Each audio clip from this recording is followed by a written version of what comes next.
Nagkamay, may dako. May iwan, may tampo. Ayan po at nagbabalik po tayo. At para naman po din sa ating raffle draw, pagkatapos po nung makagawa ko ng video doon sa Birana Live Studio TV ay nagkaroon naman po tayo ng pagkakataon ngayon na maisingit naman itong ating gawaing pagpaparapol ika nga. At dahil po 3 araw po ulit tayo ngayon na hindi nakapag-raffle, ay alam nyo na po yan na ang magiging premyo lang po rito ay 30,000 po bawat isa. Kasi dalawa po ang ating bubunutin dito. At yun. Sabi ko nga po ay dahil sa napalyahan natin ng 3 araw, dahil sa talagang sobrang busy tayo, ay yun po. Gagawin lang po natin 30,000 din. Bago po tayo magtuloy-tuloy ay gusto ko lang po kayong warningan. Ano po? Dahil di ba mayroong binalita yan sa kagabi sa Channel 7 yung libo-libo yung mga tao na sumasali sa mga raffle draw. Ano po? At yun ay may pusta. Kung di po yata ako nagkakamali, 20-20 ang pusta ng mga libo-libong tao na sumasali sa raffle draw na hindi ko kasi masyadong naabutan yung balitang yun, kundi yun lang, basta hindi, ang alam ko, basta malalaki at ang premyo, may mga yung 20 pesos mo yata mananalo ng basta malalaking premyo. Yan po. Ibig sabihin po ay mayroong pusta. Yan po yung matagal ko nang sinasabi sa inyo na kapag ka mayroon na pong money involved o mayroon na pong mga pira na hinihingi dyan sa mga ganyan, abay mag-isip na po kayo. O tingnan nyo na nga lang yung napabalita na yan. Pinagluloko lang yung mga tao na raffle na yan na mananalo ng kung magkano man yan o kung ano man yung mapapanalunan nila, basta magbayad ka ng 20 pesos. Abay, ang 20 pesos pa yun, napakalaking halaga na po yan. Lalo na kung libo-libo po yung mga sumali. Ang dami-dami po ng mga nakita ko ng mga sumasali. Bayad po yata ng 20 pesos. Basta hindi lang po ako, kung di po ako nagkakamali, ganon. Pakikorek nyo lang po ako kung yung tama yung nadinig ko. Kasi nga po may mga bisita ako nung time na binabalita, kaya hindi ko masyadong panood yung detalye. Pero alam ko lang po, nagpaparapol po at mayroon po kong pusta na 20 pesos at manalalo ng ng malaking halaga. Pero ang totoo, wala naman daw pong nananalo. Yan po ang tandaan ninyo. Tandaan nyo na po yan. Maging piso po yan, maging piso. Huwag na huwag po kayong kumagat sa mga ganyan. Huwag po kayong sasali dyan. Kahit ng piso lang po yan. Kasi ang isip kasi natin, kagaya nun, 20 pesos, magkano lang yun? Mananalo naman ako ng ganito kalaking halaga. Hindi po Isip nyo lang po na maliit yung 20 pesos. Pero ang hindi nyo alam, pag pinag-ipon-ipon po yun, dami na yun, tao na yun na biktima nitong raffle daw na yan. Na wala naman nananalo talaga. So yun po. Napakalaking halaga po yung pag-ipon-ipon yan. Daming biktima, 20-20 pesos lang. Yun po, doon po minsan yung isip natin na 20 pesos lang, wala namang kwenta. Kung 20 pesos, tatayaan ako. Huwag ganon. Ultimong piso po yan. Huwag po kayong tataya sa mga ganyan. Yan po ang tandaan ninyo. Dahil hindi nyo alam na scam po yan. Isang scammer po yung gumagawa niyan. Kagaya lamang po yan ng mga scammer na nag-i-scam doon sa mga pajikas-jikas na yan na ginagamit si President Duterte. Wala pong pagkakaiba. Napakarami pong manluloko ngayong panahon ito. At dito naman po ay ito po ay pinakita ko bago tayo magtuloy. Ito po ay pinakita ko na doon sa po ito doon sa Birana Live Studio TV. Ay ganun pa man ay ipapakita ko pa rin po dito sa inyo. Ano po? na ayan po, may nagpadala po sa akin ng $2 Napakulay po yan ha, yung sinasabi lang pakulay o di kaya super things yan. Yan.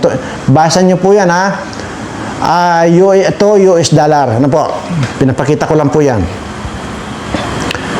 Alam nyo naman po yan, yung mga nakakasubaybay po rito, hindi po ako tumatanggap ng mga ganitong mga pakulay-kulay.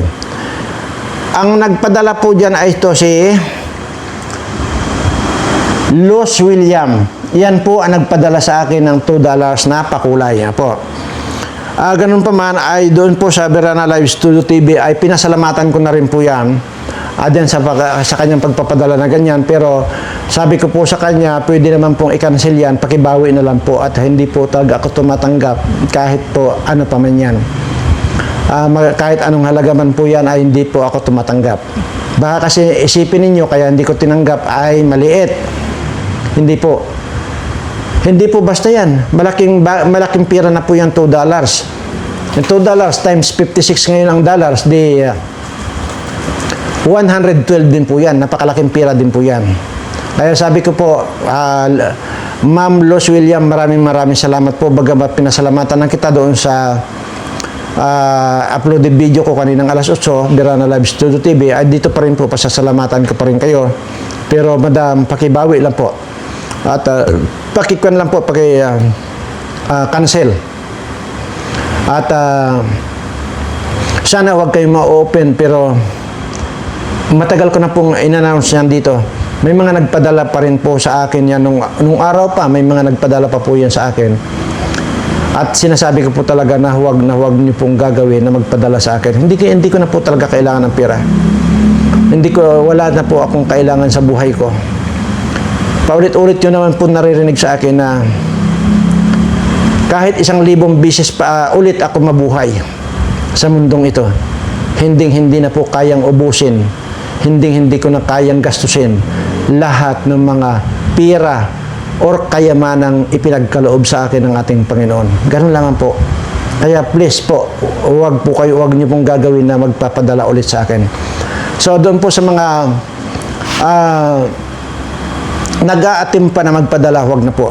Pero dito po kay Madam Los William, bagamat nandito na po yan, paki-cancel lang po at siyempre, salamat pa rin po sa inyong pagiging matulungin at umaasa po ako na sana makatulong pa rin po kayo sa iba. Pero sa akin po, huwag na lang po. Sorry po talaga at sana huwag kayong ma-open. At noon ko pa naman po talaga in-announce dito na hindi po ako tumatanggap ng mga ganyang mga pakulay-kulay na yan. So, ayun po at sige, balikan na lang po natin kasi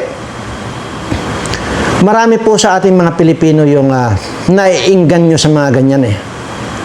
At wag sugal po kasi yan.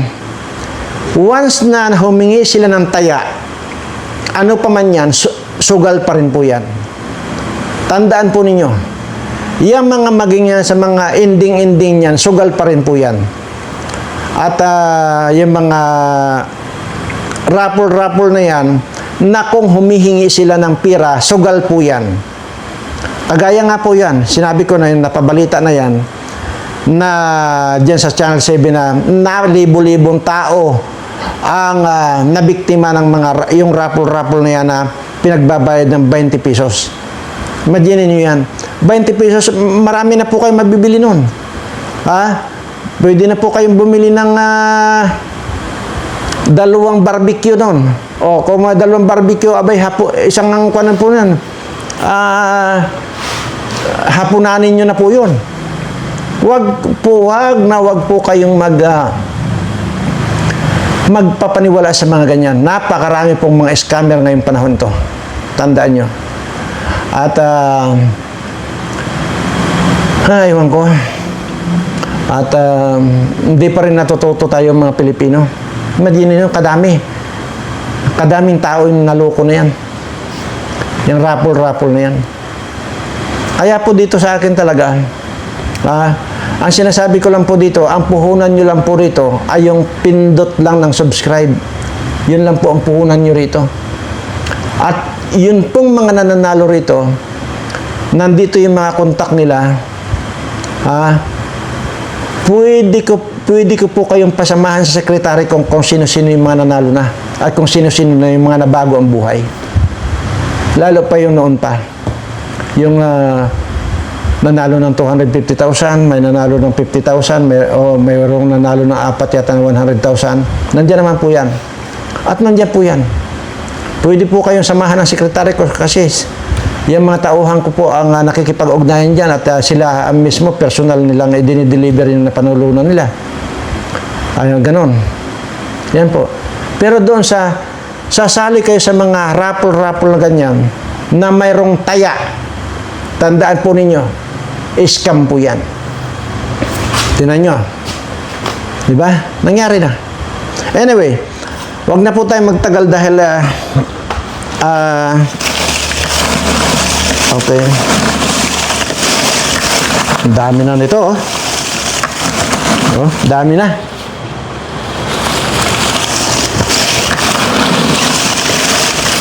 Oh. Doon po sa mga nagtatanong uli. Simple lang po yung pagsali rito. Doon po sa isang channel natin, Berana Live Studio TV at saka dito sa John Berana Vlogs. I-screenshot nyo lang po na katibayan na nag-subscribe kayo.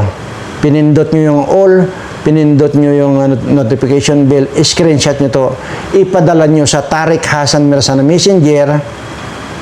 At kung hindi nyo alam ang spelling ng Tariq Hassan Mirza na Messenger, puntahan nyo po yung part 1 nito. Nandun po lahat yung detalye. Para hindi na kayo tatanong. Part 1. At nandun po yung spelling ng Tariq Hassan Mirza at profile picture at cover photo. Kaya hindi po kayo maliligaw kasi napakarami pong Tariq Hassan Mirza. So yun lamang po. I-send nyo po sa Tariq Hassan Mirza Messenger at pag na-receive na po yun ng sekretary ko yung katibayan na kayo nakapag-subscribe, ay ikon lang po yan. Gagawa na po kayo ng sekretary ko ng ganito. Isusulat na po dyan yung pangalan nyo. Ilalagay po yan dito sa timba. Pagka nailagay na po dyan, kagaya po rito, nagra-raffle tayo nito, nandoon po yung chance ninyong manalo ng 10,000 bawat isa sa inyo. Laging dalawa yung ating binubunot dito. Ngayon, pagka hindi tayo nakapag-raffle do kinabukasan, dodoblihin lang po natin 20,000. At dahil ngayon po ay 3 araw po tayo hindi nakapag-raffle, ito pong mananalo ngayon ay 30,000 po ito. So, yan po yan. Ganun naman po kasimple. Kaya nga na ganun lang kasimple at wala po kayong babayaran dito sa akin. Wala po dahil unang-una hindi ko po tinatanggap ang anumang bayad dito. Kaya po yung halimbawa baka mayroon pa palang gumamit ng pangalan ko nito na ang sinasabi naglilista raw ng pangalan, which is napatunayan namin. Naglilista raw para ang sinasabi na humihingi daw siya ng bawat nililista niyang pangalan 10 piso para daw mailagay din daw kayo sa listahan. Huwag po kayong maniwala doon. Wala pong ganon. Wala pong ganon. Hindi po. Wala po kaming inuutosan ganon. Wala po. Basta ang po dito, ang requirements lang, mag-subscribe lang po kayo dito at screenshot nyo katibayan na nakapag-subscribe kayo dito sa dalawang channel, ipadala nyo po doon sa Tariq Hassan Mirza. Wala po kayong babayaran doon. Huwag nyo pong paniniwalaan yung mga nag-iikot daw na mga humihingi daw 10 piso para daw masali daw kayo dito sa aircon. Hindi po totoo yun. Huwag po kayong maniwala dahil may nag-complain na po rito. Wala po kaming ganun. Wala po kaming inuutosan na ganun. So sana po nagkakaintindihan tayo at sige at bunutin na po natin yung unang bunot ngayon. Yan at halong-halo naman po ito. Yan po nakatalikod sa akin yung timba at bunutin na po natin yung unang bunot at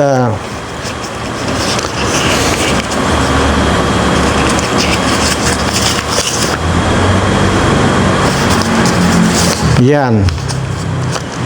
Siya po si Leonora Singson. Congratulations, Leonora Singson. Ano? Kaya, isunod na natin yung isa.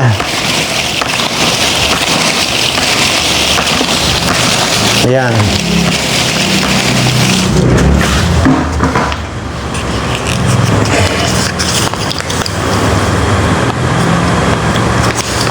$30,000 po ito ha, bawat isa.